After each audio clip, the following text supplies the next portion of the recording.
cuando uno se va de vacaciones, que es poder repararse, poder descansar. ¿Sabes que algo tan increíble como experimentar el descanso a nivel físico, emocional y espiritual no es algo fácil? Es algo muy difícil. De hecho, a los seres humanos nos cuesta desconectar, nos cuesta descansar, pero es tremendamente importante venir renovados y descansados. Pero aquellos que deciden apartarse en vacaciones, y da igual a dónde vayas, da igual si vas a la playa, a la montaña o si te quedas aquí, si tienes la intención de tomar un tiempo de descanso para repararte física, emocional y espiritualmente, sabes que eso es una actitud madura. Los niños no quieren descansar. No sé cuántos tenéis hijos, pero a mis hijos nunca quieren dormir. Siempre quieren acostarse tarde y levantarse pronto. No menciones la siesta a los niños, porque no quieren oír hablar acerca de la siesta. Anatema para ellos es. Pero nosotros les decimos, necesitas descansar para afirmar los conocimientos en tu mente, para crecer, para madurar. Pues qué bueno también sería decírnoslo a nosotros también. Necesitamos desconectar en este verano, hermanos.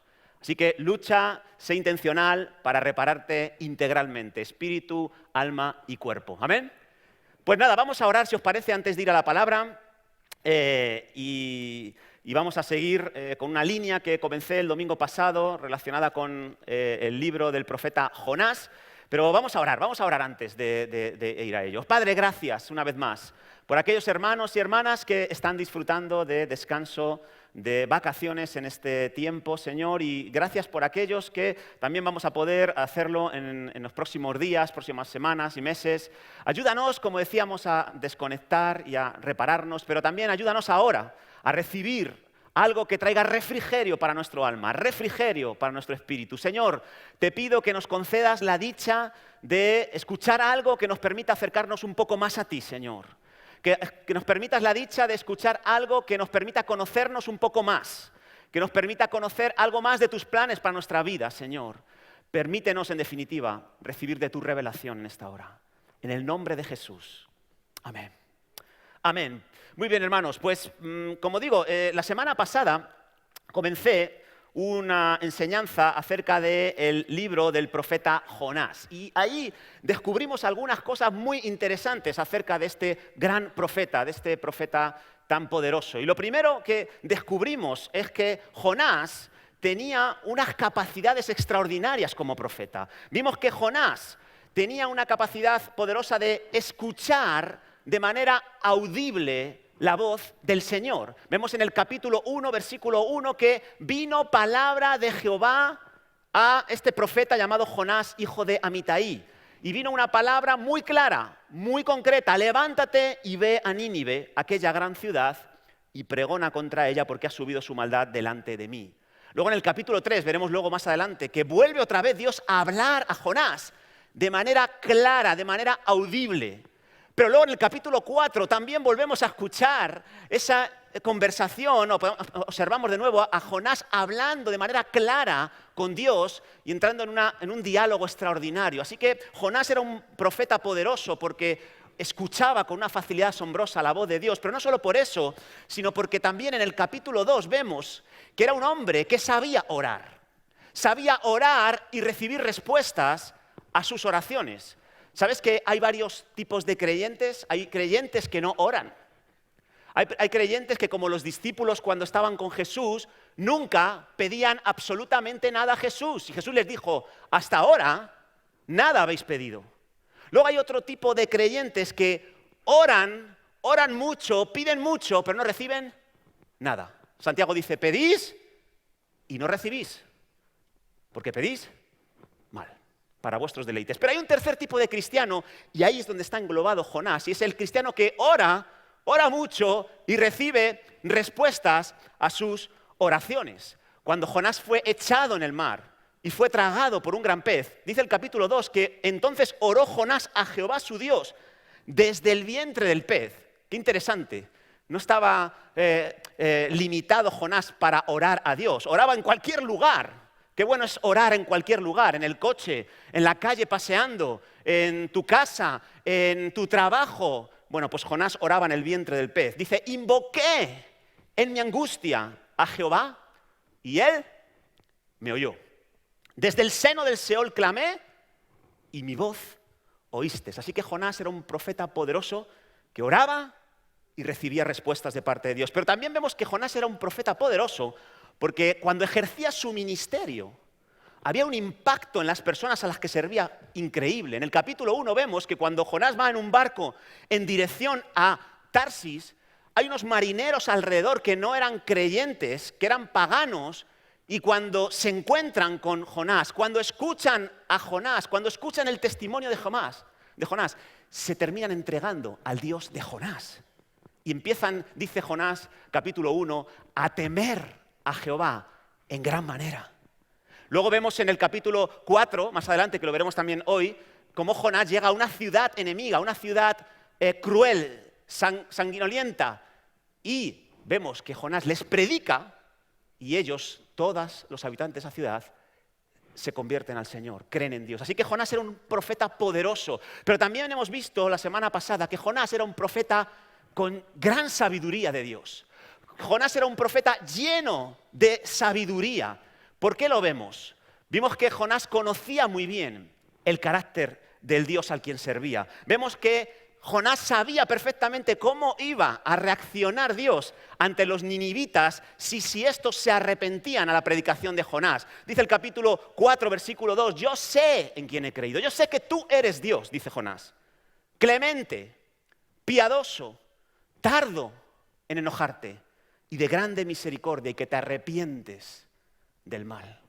Qué conocimiento tan profundo tenía este Jonás acerca de Dios. Y déjame recordarte que Jonás es del Antiguo Testamento. Que Jonás aún no ha conocido a ese Dios encarnado llamado Jesucristo. Que Jonás está en la ley. Y sin embargo, fíjate qué conocimiento tiene del carácter de Dios. Eres clemente, eres misericordioso, tardo para la ira. ¡Wow!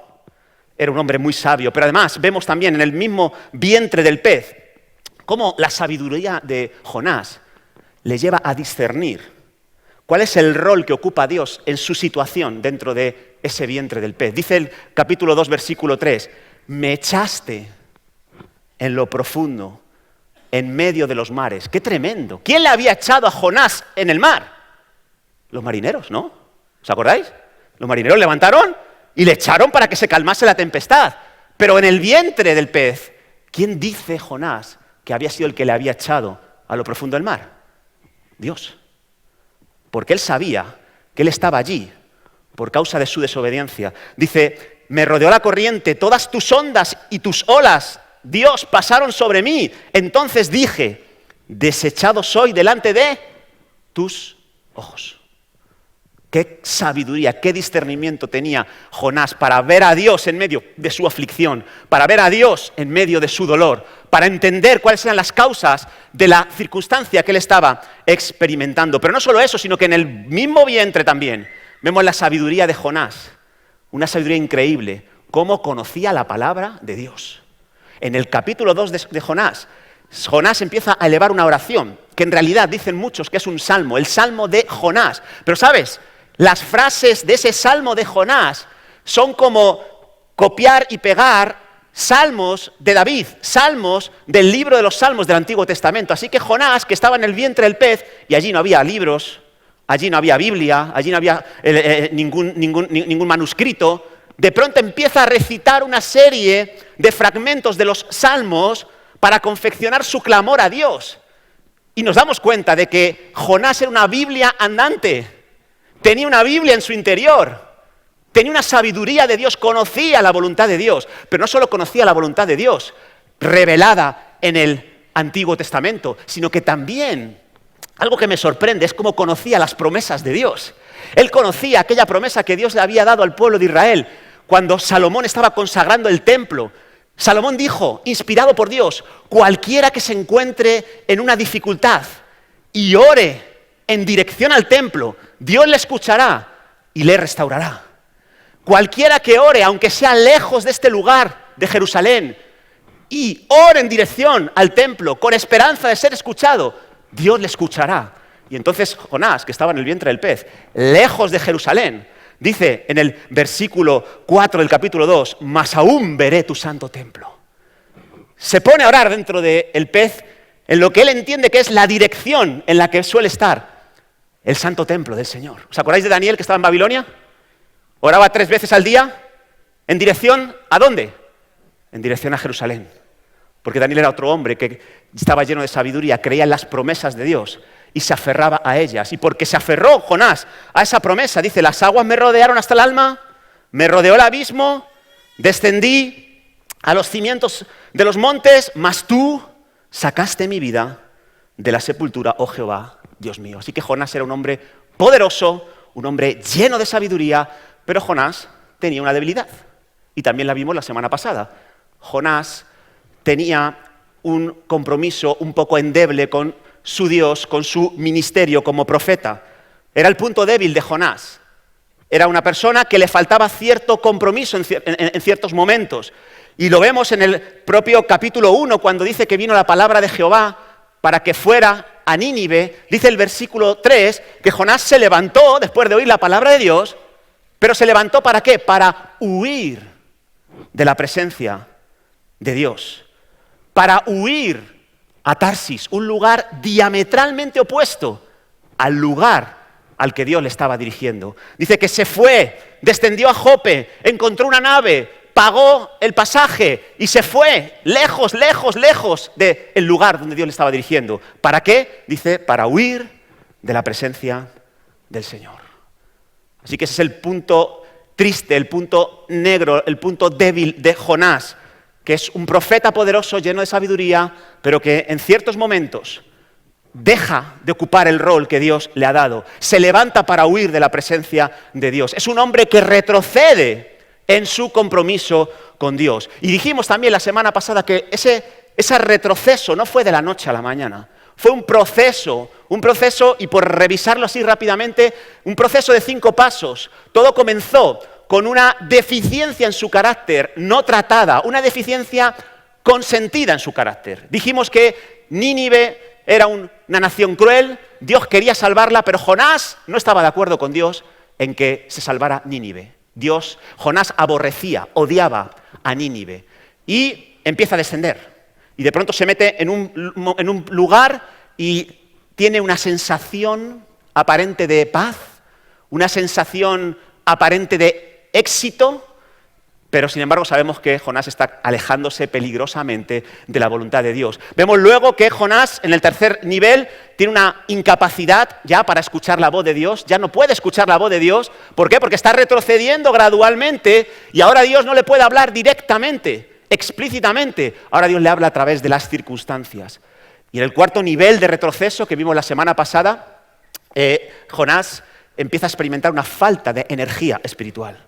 Se debilita, no puede orar, no puede hacer las cosas espirituales que hacía antes de comenzar a retroceder. Y finalmente llega al quinto estadio de ese retroceso. Empieza a experimentar consecuencias. Consecuencias para sí mismo, es echado al mar, y consecuencias para los que estaban a su alrededor. Pero vimos también la semana pasada que la historia no acaba ahí.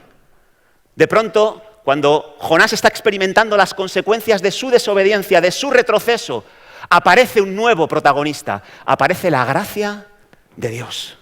Y vemos que a pesar de su desobediencia, Jonás es restaurado. Por la misericordia de Dios, Dios tenía preparado un pez grande que se lo traga.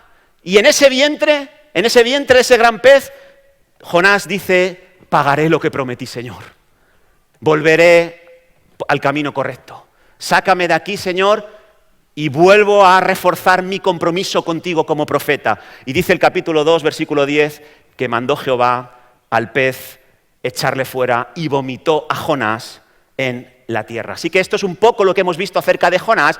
Y ahora vamos a ver también por encima los 2 capítulos siguientes, el capítulo 3 y el capítulo 4. Y vamos a analizar 3 cosas asombrosas que acontecen en el capítulo 3 y en el capítulo 4. 3 cosas maravillosas, 3 maravillas. Por eso he titulado esta enseñanza Maravilla al cubo, porque quiero analizar 3 cosas maravillosas que aparecen en estos 2 capítulos, el 3 y el 4 de Jonás, y quiero que aprendamos algunas cosas también nosotros para no volver atrás, para no retroceder de nuestro compromiso este verano o este año o al año que viene. Necesitamos seguir aumentando nuestro compromiso con Dios. Así que vamos a ver algunas de esas maravillas, las 3 maravillas que sucedieron después de la restauración de Jonás. La primera aparece en el capítulo 3, en los primeros 4 versículos. Y yo la he titulado a esta maravilla, la maravilla de recibir un encargo inmerecido. Es algo asombroso, es algo maravilloso que un personaje como Jonás, que ha desobedecido tan directamente a Dios, que ha actuado de una manera tan ruin después de todo lo que Dios le ha dado, es asombroso que Dios le encomiende de nuevo la misión, y lo vemos ahí. Dice, vino palabra de Jehová por segunda vez a Jonás, diciendo, levántate y ve a Nínive, aquella gran ciudad, y proclama en ella el mensaje que yo te diré. Y se levantó Jonás, ¿te suena eso? ¿Sí? Pero lo que sucede a continuación es distinto a lo anterior. Y fue a Nínive, conforme a la palabra de Jehová. Y era Nínive ciudad grande en extremo, de 3 días de camino. Y comenzó Jonás a entrar por la ciudad, camino de un día, y ahora sí, predicaba, diciendo, de aquí a 40 días, Nínive será destruida. Así que, con un poquito de retraso, con un poquito de retardo, pero Jonás finalmente puede llevar a cabo la misión que Dios tenía en mente para su vida. Y me parece maravilloso, como digo, que Dios vuelva a contar con Jonás a pesar de su alarmante desobediencia. Y es que es maravilloso que Dios vuelva a hablarle y vuelva a encomendarle esa gran misión. Y como digo, es algo inmerecido. Y esto nos habla de cómo Dios es un Dios de segundas, de terceras, de cuartas oportunidades. Mira, cuando tú caes, cuando tú fallas en tu ministerio, cuando tú fallas en tu compromiso con Dios, ¿sabes? Tenemos un enemigo de nuestra alma, un enemigo de nuestro espíritu que está muy interesado en que creamos que estamos acabados, que no hay solución para nosotros, que hemos errado, que hemos cometido algo muy grave y que Dios ya nos va a tener en cuarentena de aquí hasta que nos muramos. Que Dios no va a poder volver a usarnos, que Dios no va a poder restituir el ministerio que nos entregó en un día. Eso es lo que Dios, lo que el enemigo quiere que tú creas cuando caes. No, pero si es que es muy razonable, si ya es que no ha sido una, ni 2. Jonás fue una, la segunda reaccionó, pero es que yo ya llevo 5. ¿Qué digo 5? He perdido la cuenta. Satanás está muy interesado en que tú creas que estás acabado, que no hay esperanza para ti, que no hay posibilidad de restauración, que no hay posibilidad de que vuelvas al buen camino, que no hay posibilidad de que vuelvas a ser usado por Dios. Eso es lo que quiere hacerte creer. Pero sabes, Dios quiere recordarte otra cosa, muy distinta. Quiere recordarte que Él es un Dios de segundas oportunidades, que Él es un Dios de restauración, que Él es un Dios que es experto en ponerte a jugar de nuevo en primera división y de titular. Que Dios te puede volver a hacer meter goles para su gloria. Dios te puede volver a usar. Y por eso hay enormes ejemplos en la Biblia de este tipo de circunstancia que estamos mencionando. ¿Conoces a Abraham? Padre de multitudes, el padre de todas las religiones del mundo. Los judíos dicen que Abraham es su padre, los árabes también y los cristianos también. Abraham, de su descendencia vino el Mesías, Jesús. Y de su descendencia son benditas todas las naciones de la tierra. Pero ¿sabes una cosa? Abraham cayó estrepitosamente en numerosas ocasiones. Abraham se fue en tiempos de crisis a Egipto a hacer alianza con el enemigo. Y cuando llegó allí le engañó al faraón y le dijo que su mujer no era en realidad su mujer, era su hermana, que se podía acostar con ella, que él no se metía en esas cosas. Y lo hizo 2 veces, con el faraón y con otro rey de Canaán, llamado Abimelech. Cuando regresó de Egipto se trajo una esclava, una sierva llamada Agar.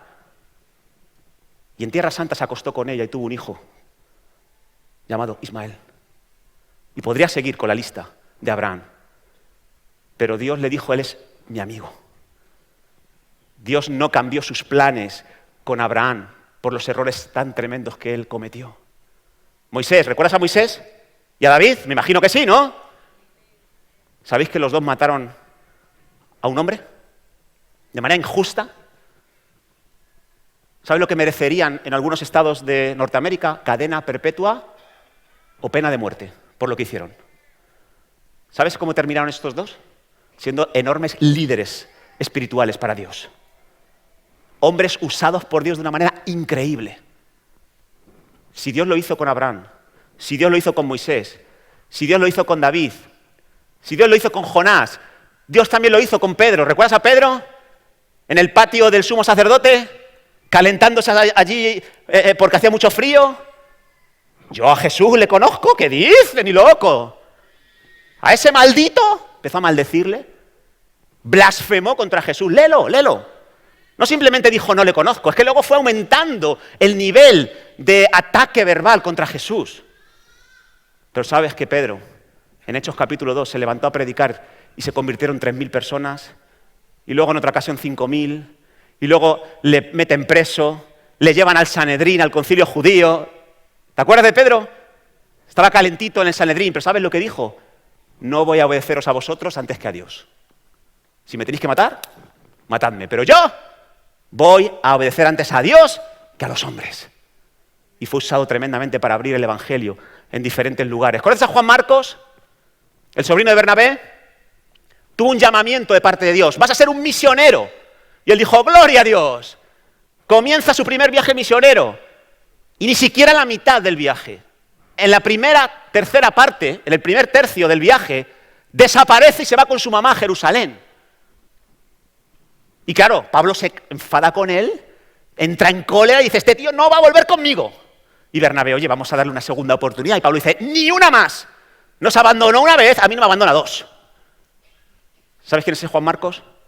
Es el discípulo del apóstol Pedro, es el autor del Evangelio de Marcos, y es ese Juan Marcos al que Pablo le dice al final de sus días, tráeme a Juan Marcos que me es necesario. Dios es un Dios de segundas y de terceras oportunidades. No sé hasta dónde has caído tú, pero te quiero decir algo. Hay algo maravilloso. Dios quiere volverte a encomendar algo glorioso para tu vida, aunque no te lo merezcas. Y esa es la primera maravilla que vemos aquí. Fíjate lo que dice Miqueas, otro profeta, hablando en representación de Judá, que ha sido apaleada por sus enemigos. Dice Miqueas 7:8, tú, habla a sus enemigos, enemiga mía, no te alegres de mí, porque aunque caí, me levantaré. Aunque more en tinieblas, Jehová será mi luz. Promesa de Dios para nosotros, hermanos. Algo maravilloso. Vamos con la segunda maravilla. La segunda maravilla que se aprecia también en el libro de Jonás. Es la maravilla de lo que yo llamo un avivamiento nacional. Lo vemos desde el versículo 4 en adelante. Hemos visto que Jonás comenzó a entrar por la ciudad, camino de un día, y predicaba, y menudo mensaje predicaba. Dice, después de 40 días Nínive será destruida. Y dice que los hombres de Nínive creyeron a Dios y proclamaron ayuno y se vistieron de cilicio desde el mayor hasta el menor de ellos. Eso, del mayor al menor, no significa que fueran los más altos y los más bajos, sino gente de una posición social muy alta y gente que no era nada en la sociedad. Todos, los de todos los estratos sociales de la ciudad de Nínive, todos creyeron a Dios y se pusieron a ayunar y a lamentar sus pecados. Y llegó la noticia hasta la figura de máxima autoridad, al rey de Nínive. Y se levantó de su silla. ¿Tú sabes que los reyes no se levantaban por cualquier cosa? Los reyes se levantaban por cosas importantes. Y parece que esto era importante para él, arrepentirse. Y se levantó, se despojó de su vestido, hubo un cambio en él, se cubrió de cilicio, se sentó sobre ceniza, y fíjate lo que hizo. Hizo proclamar y anunciar en Nínive. Creó una ley en Nínive. Dice, por mandato del rey y de sus grandes, de sus ministros, diciendo, hombres y animales, bueyes y ovejas, no comáis cosa alguna, no se les dé alimento a los animales ni beban agua. Pobrecillos los animales, ¿no? ¿Qué culpa tendrían ellos, no? Sino cúbranse de cilicio hombres y animales y clamen a Dios fuertemente. Lógicamente, un buey, un cerdo, una vaca, si no le das de comer, va a clamar, ¿no? Aunque no sé si es a Dios o a quién, pero parece que la melodía que quería escuchar el rey era una melodía de clamor, independientemente de cuál fuera la razón del clamor. Pues allí estaban clamando todos, y las vacas también, y los toros también, y los cerdos también, y las ovejas también. Dice, clamen a Dios fuertemente y conviértase cada uno de su mal camino, del robo que hay en sus manos. ¿Quién sabe si volverá y se arrepentirá Dios y se apartará del ardor de su ira, y no pereceremos.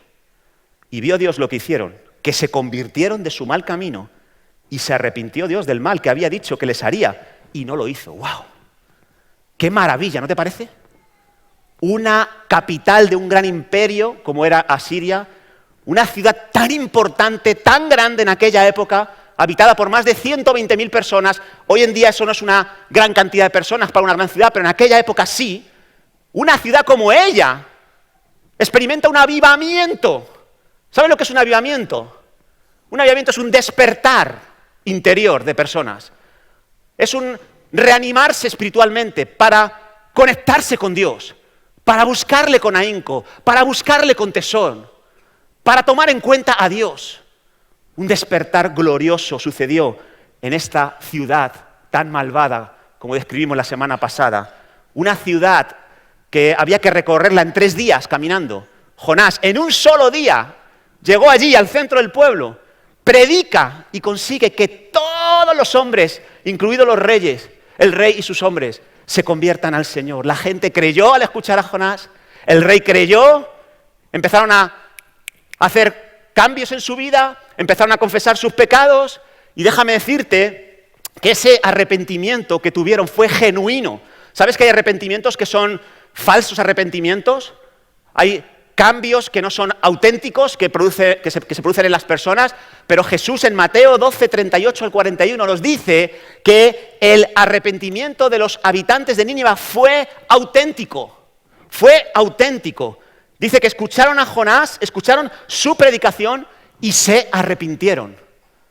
Así que fue un avivamiento especial, un avivamiento auténtico, una visitación del Espíritu Santo asombrosa, maravillosa. Quiera Dios regalarnos algo parecido a nosotros en esta ciudad de Madrid, ¿verdad? ¿Cuántos desean esta maravilla, verla con sus propios ojos? Ver a habitantes de nuestra ciudad, de nuestro país, ver a presidentes autonómicos, del gobierno, ver a ministros humillarse ante Dios y pedirle que les perdone y pedirle que cuente con ellos para hacer su obra. Algo maravilloso. Ahora, déjame decirte algo. Esto no es algo que solo sucedió en el Antiguo Testamento. Los avivamientos nacionales, los avivamientos de grandes ciudades son hechos que han sucedido a lo largo y ancho de la historia. No solo en el Antiguo Testamento, en la ciudad de Nínive, sino que también desde el siglo I después de Cristo hasta nuestros días siguen dándose estas maravillas. Por ejemplo, yo he estado en Jerusalén, he estado en el lugar que se llama el Aposento Alto, el lugar donde comenzó el primer gran avivamiento de la historia de la Iglesia.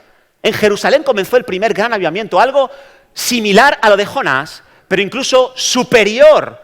Fue un despertar espiritual de los seguidores de Jesús y de muchos religiosos que causó un gran impacto al mundo en el que ellos vivían. Pero no solamente hablemos del siglo I, que nos queda un poco lejos.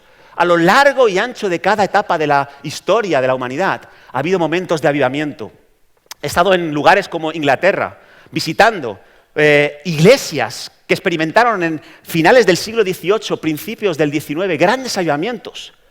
Hombres como Charles Spurgeon predicaban casi todos los días a miles y miles de almas sedientas y hambrientas por la palabra de Dios. He estado en la catedral del metodismo, donde hombres como Juan Wesley y Carlos Wesley, su hermano, provocaron un impacto social en la ciudad de Londres, allá por el siglo XIX. He visto lugares como en Escocia, donde he visto la casa de John Knox, un gran predicador del Evangelio, que oraba, dame Escocia o me muero. Y Dios se la dio. Y luego murió. Porque aquí no nos vamos a quedar ninguno. Pero he visto lugares donde ha habido verdaderos avivamientos. En Gales, en un lugar también precioso donde un hombre llamado John Enoch consiguió avivar su ciudad y generar un gran impacto para Dios en ese lugar.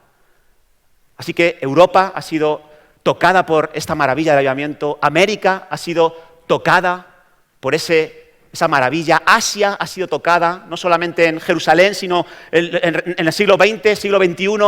Países como China, países como Corea del Sur están experimentando avivamientos espirituales de este tipo del que estamos viendo aquí. ¿Y por qué no podríamos experimentar en España algo parecido? Sería maravilloso. Ahora déjame hablarte de algunas características de este avivamiento nacional, este avivamiento que experimentó Nínive. Mira, ¿sabes cuáles son algunas características que hemos visto? Una de ellas es que las conversiones en Nínive, después de la predicación de Jonás, fueron multitudinarias. Eso es avivamiento, que hay multitudes que se vuelven sincera y honestamente a Dios. Nos dice el capítulo 4, versículo 11, que Nínive tenía más de 120.000 personas, más de 120.000 hombres, y se convirtieron al Señor. Ahora, otra característica de Nínive, ¿sabes cuál fue? Que no hubo ninguna señal, no hubo ningún milagro, no hubo ningún evento así maravilloso que generase un impacto en la ciudad, sino que solo hubo una sencilla predicación. Simplemente 8 palabras fueron usadas por este profeta llamado Jonás, palabras que ni siquiera eran palabras de amor. De aquí a 40 días, Nínive será destruida. Hasta luego. No había nada impactante en esa acción de Jonás. Es más, muchos pensamos que Jonás estaba predicando a desgana. Jonás todavía seguía luchando con el hecho de que los ninivitas pudieran ser salvos. Él no quería la salvación de los ninivitas. Estaba yendo por obediencia, pero no convencido. Y de hecho hemos visto que la ciudad se recorría en 3 días y él solo fue 1. Y cuando acaba, después de ese día, se va fuera de la ciudad. ¿De qué te habla a ti eso? De que estaba deseando salir corriendo de allí.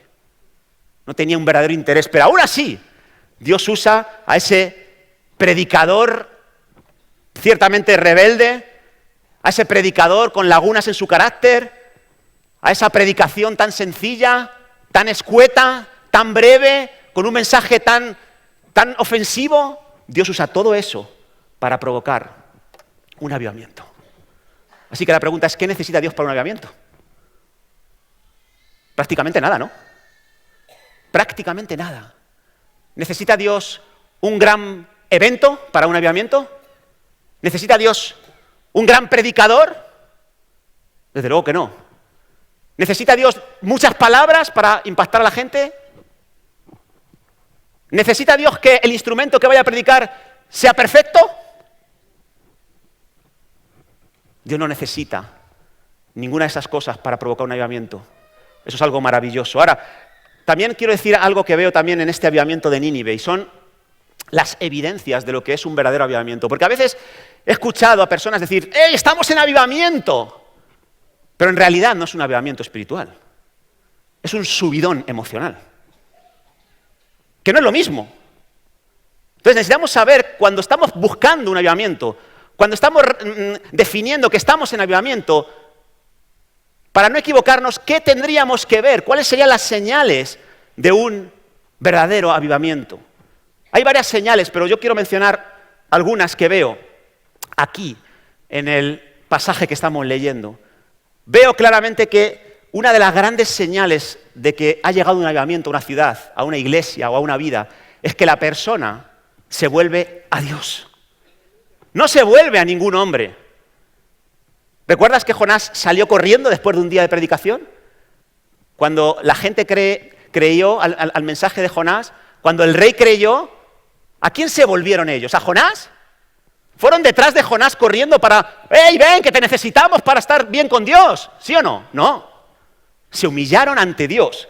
Clamaron a Dios. Buscaron a Dios. Y cuando hay un verdadero avivamiento, la gente se vuelve a Jesús.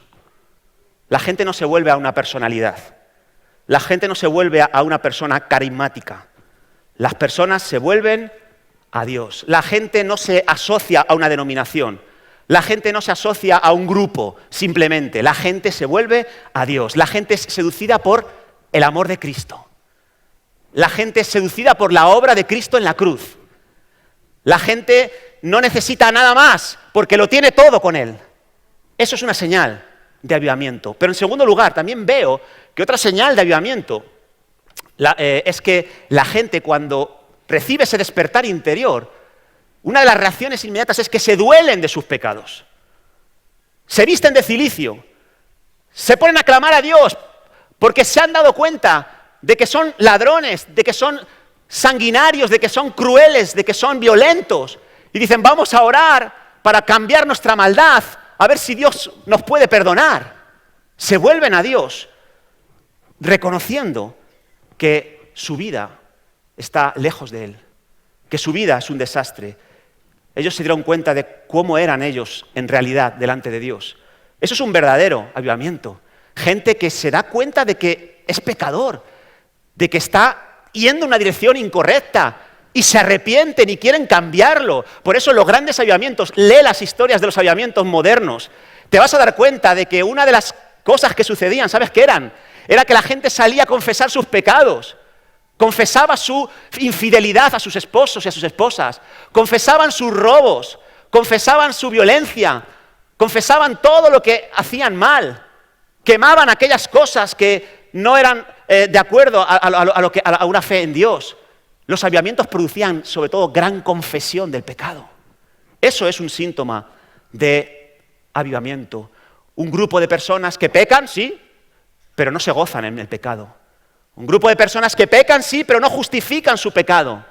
No minimizan su pecado. No están enfocados todo el rato en el pecado del otro.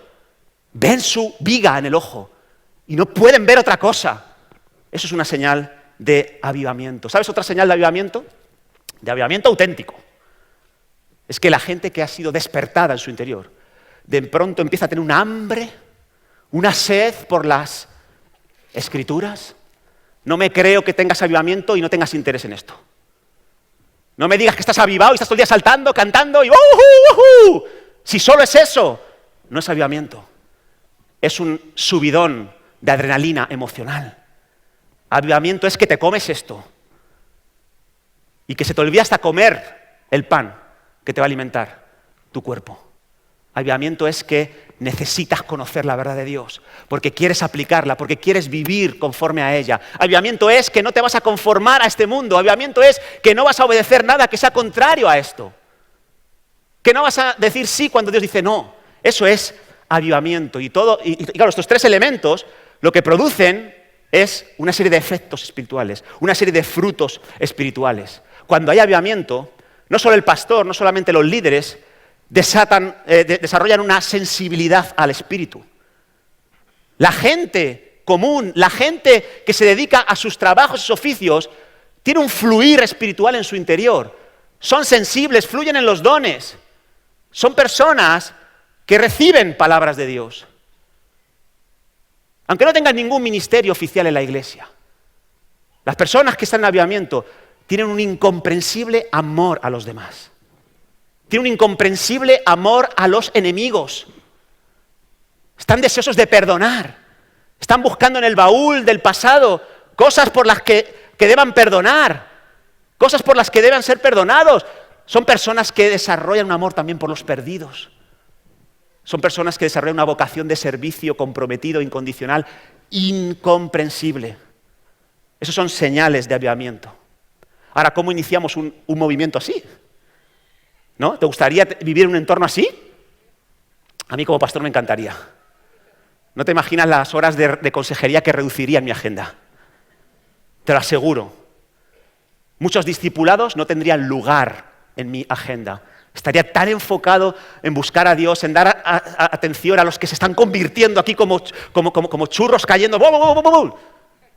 Y tú también estarías aquí metido en este trabajo de dar vida y dar crecimiento a la gente. Tendríamos una iglesia que se convertiría en una maquinaria de dar vida, de levantar discípulos, de hacer gente madura en Cristo Jesús.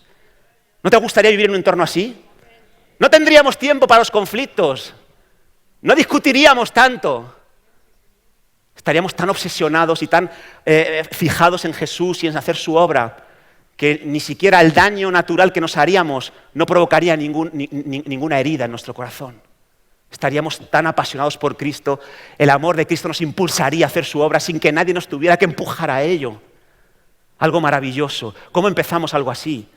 Bueno, déjame decirte algo sencillo. Empieza por avivar tu corazón. Aviva el fuego del don de Dios. Busca ser una persona altamente llena del Espíritu Santo. ¿Sabes? Dice Santiago capítulo 3, cuán grande bosque enciende un pequeño fuego. Conviértete en una pequeña llama. Conviértete en un pequeño fuego. Cuando veas la llama del Espíritu vibrando en tu interior, únete a otras personas que también sean un pequeño fuego. Y luego a otro pequeño fuego. Y a lo mejor formáis un grupo de hogar y empezáis a incendiar vuestro barrio. Y luego os multiplicáis como grupo de hogar. Y empezamos a llenar la ciudad de pequeños fuegos. ¿Cuán grande incendio puede provocar un pequeño fuego en un bosque, en una ciudad como Madrid? Busquemos iniciar ese fuego en nosotros. ¿Amén? Y termino, hermanos, con la última gran maravilla. Os he dicho que hay 3 maravillas sorprendentes en Jonás, capítulo 3 y capítulo 4. Y ojalá hubiera habido solo 2. Ojalá todo hubiera acabado con esto del avivamiento que os estoy contando, pero no acabó allí. En el capítulo 4 hay una maravilla, y es la maravilla de observar a un siervo exitoso que está infeliz. Algo sorprendente. Después de lo que acabamos de describir que sucedió en Nínive, termina el profeta Jonás hablándonos de un siervo exitoso que está infeliz, que está enfadado, que está enojado. Dice, capítulo 4, versículo 1, pero Jonás se apesadumbró en extremo y se enojó. Y oró a Jehová y dijo, ahora, oh Jehová, no es esto lo que yo te decía. No es esto que te dije yo cuando estábamos allí en Jerusalén. Por eso me apresuré para ir a Tarsis. Por eso rompí mi compromiso contigo como profeta. Porque yo sé que tú eres Dios clemente, piadoso, tardo en enojarte, grande en misericordia, que cambias los decretos de muerte si hay un arrepentimiento en la persona. Ahora pues, oh Jehová, te ruego que me quites la vida, porque mejor me es la muerte que la vida. ¡Wow! No sé si te sorprende a ti eso. A mí me maravilla esta actitud. Está ante un avivamiento. Un profeta que ha predicado 8 palabras y se ha convertido todos y se enoja con Dios. ¡Quítame la vida, Señor! Prefiero estar muerto que estar viviendo esto. ¿Has tenido a alguien en tu familia así? Que lo tenéis todo, estáis en una etapa gloriosa, en una etapa dulce, pero hay alguien que dice, es que no quiero, es que esto es un rollo. ¿Qué? ¿Has encontrado a alguien así que te maravilla diciendo, pero ¿por qué estás así? ¿Por qué te quejas? Si nos va de cine. ¿Cómo es capaz de que no te puedas alegrar con lo que está sucediendo? Pues maravilloso, pero cierto. Dios se agradó con Nínive, con la actitud de corazón de Nínive, les perdona, les salva, y Jonás se enoja con Dios. Había fiesta en el cielo, el Señor y los ángeles se gozaban, y en la tierra Jonás enfadado hasta el extremo.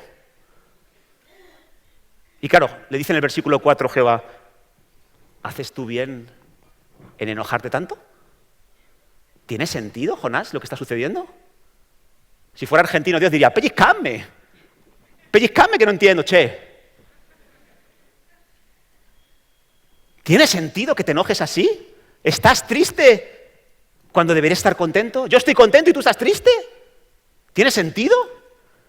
Pues dice el versículo 5 que salió Jonás de la ciudad, acampó hacia el oriente de la ciudad y se hizo allí una tienda.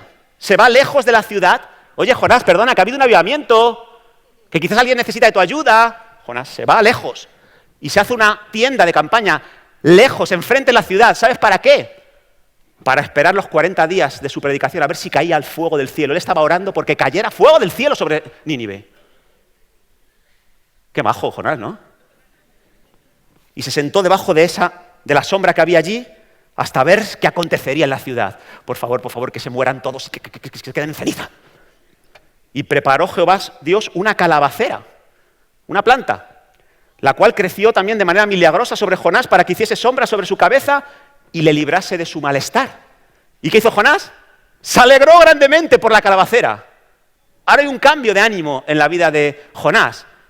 Estaba triste, estaba frustrado, tenía malestar, pero Dios le levanta una calabacera y le cambia el estado anímico a Jonás. Ahora se alegra grandemente. ¡Ay, qué guay, qué calabacera! ¡Ay, qué planta más bonita! ¡Uy, qué sombra! ¡Y justo, qué casualidad! La sombra justo cubre la tienda que me he preparado. ¡Qué afortunado soy! ¡Qué suerte! Falsa sensación de éxito. Falsa sensación de paz y de bienestar. Sin saber que vendría destrucción repentina, dentro de muy poquito. Pero él está contento. Ahora estaba alegre, mientras Dios estaba enfadado con él. Porque no entendía cómo es posible que Jonás se hubiera enfadado después de haber tenido éxito como profeta. Pero él está alegre ahora. Dios enfadado y él, ¡ah, qué guay, qué bendición! ¡Aleluya! Versículo 7, pero al venir el alba del día siguiente, Dios prepara un gusanito, hiere la calabacera se seca, y que aconteció que al salir el sol, preparó Dios un recio viento solano, y el sol hirió a Jonás en la cabeza, y ahora ya se desmayaba, y deseaba otra vez la muerte, otro cambio de ánimo, ¿ves? Santiago dice que el hombre de doble ánimo es inconstante en todos sus caminos. Así que aquí vemos una debilidad más de Jonás que le lleva a la falta de compromiso. Tenía un doble ánimo. Según las circunstancias, estaba alegre o contento. Dice que deseaba la muerte diciendo, mejor sería para mí la muerte que la vida. Así que otra vez Jonás desea la muerte sobre sí. Entonces dijo Dios a Jonás, versículo 9, ¿tanto te enojas por la calabacera? Y él respondió, sí, mucho me enojo, hasta la muerte. Así que Jonás, que no tiene ningún sentimiento de tristeza ante la posible muerte de los ninivitas, ahora, por una planta que ha durado menos de 24 horas, se viste de negro, hace un duelo, llora, se quiere morir, como si fuera su hijo. ¿Tú no ves algo extraño aquí? ¿Algo desequilibrado, un comportamiento raro? ¿Qué afectos tenía Jonás por una planta que acababa de conocer? Ni les había dado tiempo a intimar. Y dijo Jehová, versículo 10, ¿tuviste tu lástima de la calabacera en la cual no trabajaste, ni siquiera pusiste nada para que creciera, y que en una noche, en un espacio de una noche, nació, y en el espacio de otra noche, pereció? ¿Y no tendré yo piedad de Nínive, aquella gran ciudad donde hay más de 120.000 personas que no saben discernir entre su mano derecha y su mano izquierda y muchos animales? A ver, Dios empieza a meter el dedo en la llaga. Jonás, hay algo ahí raro en tu alma. Tus valores están invertidos. Lo que es importante para ti, para mí no lo es en absoluto. Y lo que es importante para mí, para ti, tampoco. ¿Cómo es posible que te pongas tan enfadado por algo tan insignificante como una planta? Y eso es un punto importante para nosotros. Y es una prueba de cuán maduros somos nosotros. Pregúntate ahí, ¿qué cosas te hacen a ti feliz? ¿Qué cosas te hacen a ti enfadarte? Bueno, ahí vas a descubrir dónde tienes depositados tus afectos. Ahí vas a descubrir qué es valioso para ti, qué es importante, qué es lo primero en tu vida. Hay gente que ve a los no creyentes directos al infierno y dicen, pecadores, que se vayan al fuego de azufre eterno que nunca se apaga. Pero le rayan el coche y dicen, ¡ah! ¿Quién me ha rayado el coche? Por favor. Se enfadan porque le has rayado el coche, pero si hay alguien que se está perdiendo eternamente, no tiene ningún tipo de interés, ningún tipo de emoción. Así que es importante que nuestro espíritu se convierta a Dios, pero también es importante que nuestro alma se convierta a Dios. Es importante que nuestras emociones se conviertan a Dios, que nuestros sentimientos experimenten un avivamiento de parte de Dios. ¿Para qué? Para que nos podamos alegrar con lo que Dios se alegra y para que podamos enojarnos con lo que Dios se enoja. Necesitamos llegar a ese punto y eludir ese problema de valores invertidos. ¿Sabes? La mayoría de las personas que retroceden en su compromiso con Dios, la mayoría de las personas que hoy están y mañana desaparecen del mapa espiritual, ¿sabes por qué es? Porque no se han dado cuenta de que en su alma hay un orden invertido de preferencias. No se han dado cuenta de que no se han convertido con sus sentimientos y con sus emociones. Que se han unido a Dios, pero ellos quieren que Dios haga las cosas a su manera. Quieren que Dios haga las cosas que ellos desean y quieren.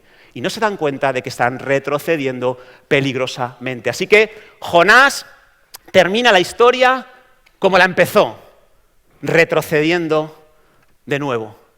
Y siguiendo el mismo patrón que hemos visto. Hay una deficiencia, vamos a ver otra vez el patrón de los 5 pasos, hay una deficiencia en su carácter consentida, no tratada. ¿La diferencia cuál es? Que a él apreciaba las cosas que le traían cierta gratificación y no apreciaba las cosas que eran del interés de Dios. Y eso lo va guardando, lo va alimentando y entonces pasa al segundo estadio, al segundo nivel. Y es que de pronto tiene una falsa sensación de éxito.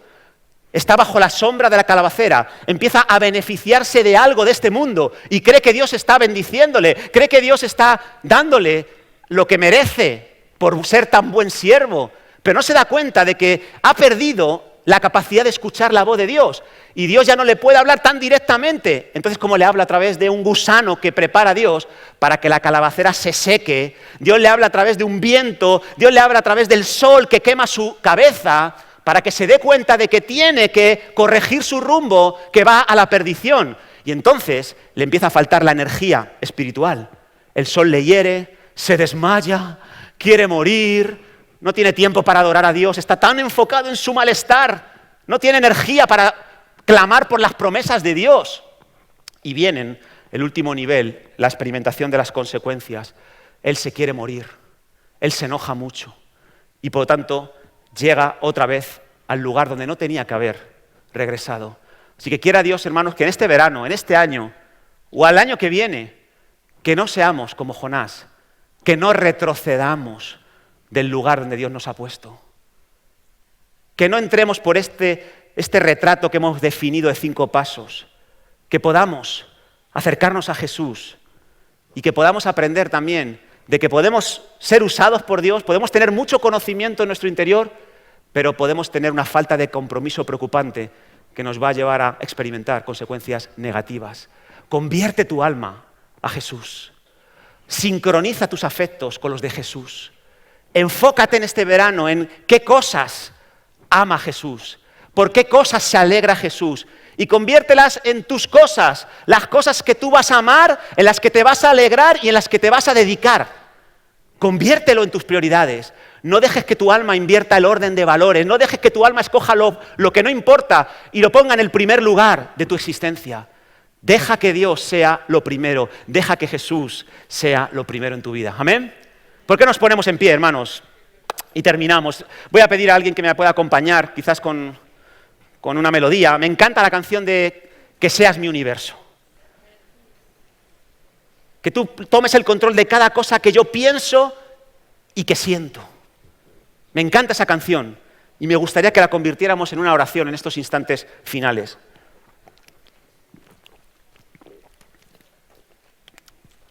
Gracias, Jesús. Ten ahí unos instantes de oración y de reflexión. Oh, gracias, Jesús. Te adoramos, precioso. Te adoramos. Oh, Señor. Señor. Que seas mi universo.